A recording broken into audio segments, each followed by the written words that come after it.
একটু চোখ বন্ধ করে কল্পনা করুন, চারপাশে ঘন সবুজ বন, দূরে কোথাও কোনো পাখির ডাক আর বাতাসে পাতার মৃদু সুর। হ্যাঁ, আপনি এখন বাংলাদেশে অবস্থিত লাউয়াছড়া জাতীয় উদ্যানে।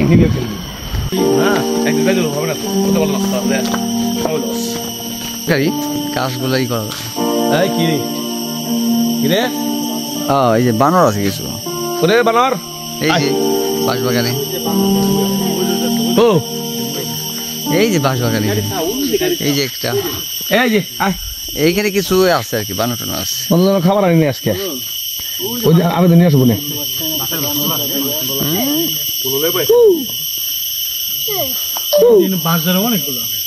ও এটাই কথা বলতেছে।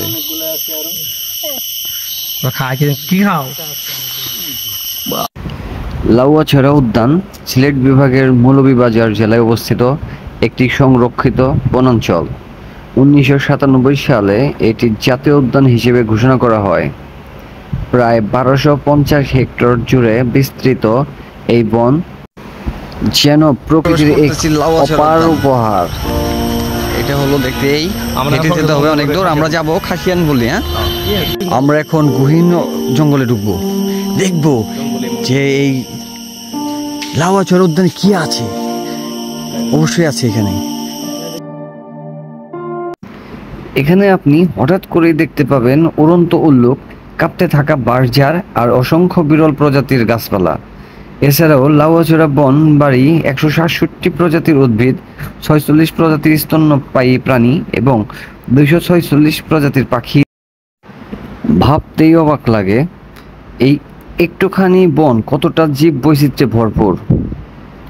হেঁটে যেতে যেতে আপনি হঠাৎ শুনতে পাবেন হুল্লুকের ডাক, দক্ষিণ এশিয়ার সবচেয়ে বিপন্ন প্রজাতির একটি। আর যদি ভাগ্য ভালো হয়, চোখে পড়বে রঙিন প্রজাপতির পাখা বা গাছের মাথায় বিশ্রামরত বানরের দল।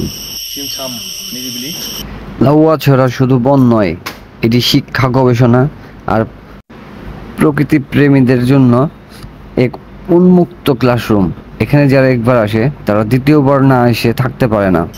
হ্যালো এভরিওয়ান, এই যারা আপনারা এখনো শ্রীমঙ্গলের লাউয়াছড়া উদ্যানে আসেন নাই, আসলে এটার ভিতরে কিছু নাই, কিন্তু আমরা অতি আগ্রহ নিয়ে আসছি। জাস্ট খাসিয়ান পল্লী না বলে খাসিয়া পল্লী, আমরা খাসিয়া পল্লী দেখতে যাব, কিন্তু খাসিয়ান পল্লী আর খুঁজে পাচ্ছি না, কারণ এটা চতুর্দিকে রাস্তা।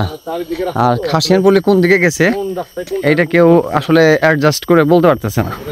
তাই বলতেই হয়, প্রকৃতির প্রেমে পড়তে চাইলে, হৃদয়কে শান্ত করতে চাইলে একবার ঘুরে আসুন লাউয়াছড়া থেকে।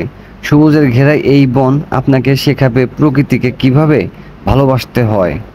লাউয়াছড়া, প্রকৃতির হৃদয়।